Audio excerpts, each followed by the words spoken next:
Alright. Nyongera okubanga mbabuuzaako mbalamusizaako nnyo mwenna ba members ba Yugi Updates TV.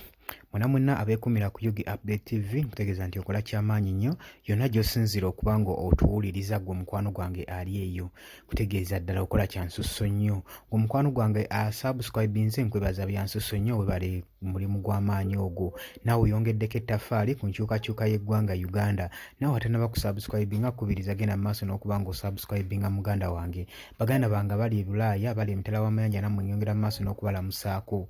Naawe omulwadde nyongera mu maaso n'okugumya Mukama Katonda akusuuse naawe afiiriddwako we Mukama Katonda akugumye.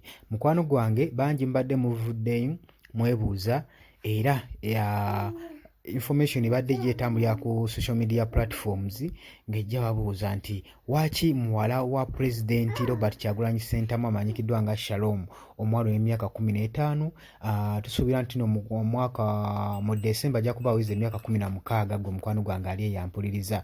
Bangi adde bagamba waaki teyeesimbawo ku bwannalulungi mukwano gwange ali eyo. Agambye avuddeyo n'agamba nti nno bingi badde bitambulira ku YouTube ne ku social media platforms ezisinga naye nvuddeyo n'agamba nti no bangi abadde basaba okubeera nga yeesimbawo ku bwannalulungi bwa Uganda. N'agamba nti no beauty contest empaka z'abannalulungi ezigenda mu maaso mu ggwanga Uganda mbadde sitera nnyo kubanga nzigoberera mbadde nzibuusa nnyo amaaso si kyekintu kyengoberera ekiri awo naye jo nalabyeko ka clip awo baperforminze ne baperforminga bulungi era mbeebaza yenna eyawangudde yakoze omulimu ogw'amaanyi era amwenyumirizaamu nnyo.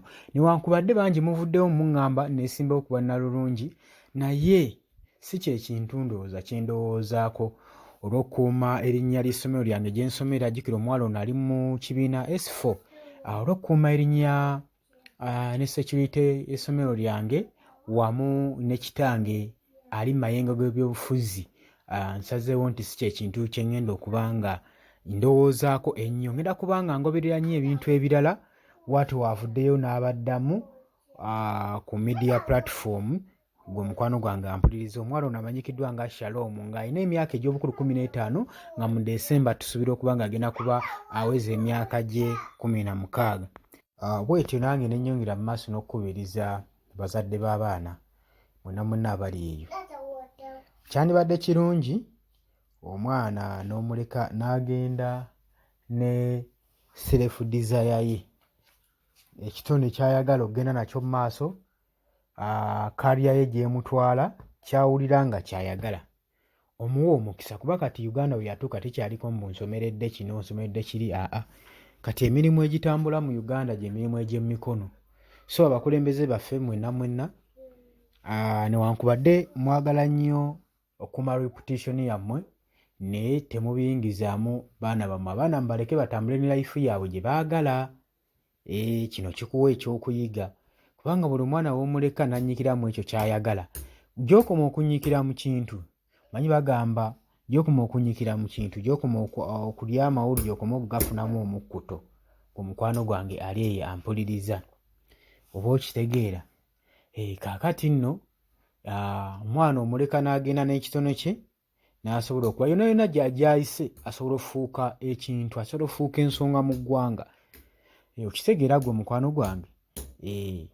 Kaakati nno sigamba nti nno abasinga mpulira mukubiriza nnyo abaana mwana njagala asome sciences. Si buli akola sciences tiyaba akutte ekkubo erimukulembera okugenda ku kizinga ekya success. Doing science is not the highway to the highland of success. Ate also doing arts subjects is not the highway to the highland of failure. Ekyo ino kimanya buli kubo ly'okwata lisobola bulungi okubranchinga buli ku ekyo ekiruubirirwa kyo ky'oyagala. Katunuulira example ya President Robert Kyagulanyi Ssentamu yasomerera kuyimba naye mu kuyimba mwe yayita penetrating ne mutuusa mu kubo ly'obyobufuzi kubanga ojja ofunuulira ebyafaayo bya taata wa President Robert Kyagulanyi yali anoonya omwana gw'ateekawo okubanga abeera omukulembeze oba yenyigira mu politics. waakyo we yayita naye mu byobufuzi n'asobola okuba nga kati olaba yayita mu music, kati olaba mukulembeze, kati oyo yamaze agenda na kugraduatinga mu mateeka. So buli kubo lyosalawo okukwata mu bulamu lisobola okukuggusa ku kintu kyonna kyonna ky'oyagala. Mulekerawo okukaka abaana okukola ebintu bye bataagala n'obbakaluubiriza obulamu. Ensi we yatuuka kati yakyuka. Agamawanga gonna g'olaba amagagga agagaggawadde tosangayo nti balina mirimu gya woofiisi, mirimu gya mikono gye basinza okugaggawaza eggwanga. Olina okitegeera gwe mukwano gwange. Oba okitegeera bannange emirimu egyo gye munyooma gye gisinga okuyingiza ssente. So nga tunoonya Uganda empya tetusobola gibeeramu bubeezi, ffe abafuula Uganda empya ababeeramu abantu. So n'emiti emito gye gigumisa ekimira. So omusingi gw'osimye gusalawo kyamaanyi nnyo ku kika ky'ennyumba gy'ogenda okuzimba. So simira omwana wo omusinzi omunywevu gwe mukwano gwange ali eyampuliriza. Yeekumira ku UG Updates TV. Kutegeeza gwe atanaakubanga osubscribinga. Genda mu maaso otusubscribingeko muganda wange. Sharingeko tusobole okuba nga tutambuza amayengo ga channel isobole okubuuminga. Tusobole okuteekako amaloboozi gaffe nga gasobola okutuuka n'okuwulikika ewala ennyo. Gasobole okutuuka ku oyo gwe kikwatako gwe mukwano gwange yeekumira ku UG Updates TV. Bategeeza nti nno mbaagala nnyo baganda bange batava ku mayengo gano.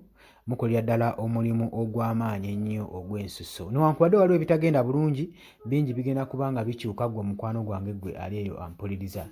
So mikwano gyange mmwe abeekumira ku UG Updates, abali e Bulaaya, abali emitala y'amayanja South Africa, abali e Nairobi mwonna mwenna nnyongera mu maaso n'okuba nga mbeebaza okwekuumira ku mayengo ga UG Updates TV. Mukolera ddala omulimu ogw'amaanyi ennyo ogw'ensuso.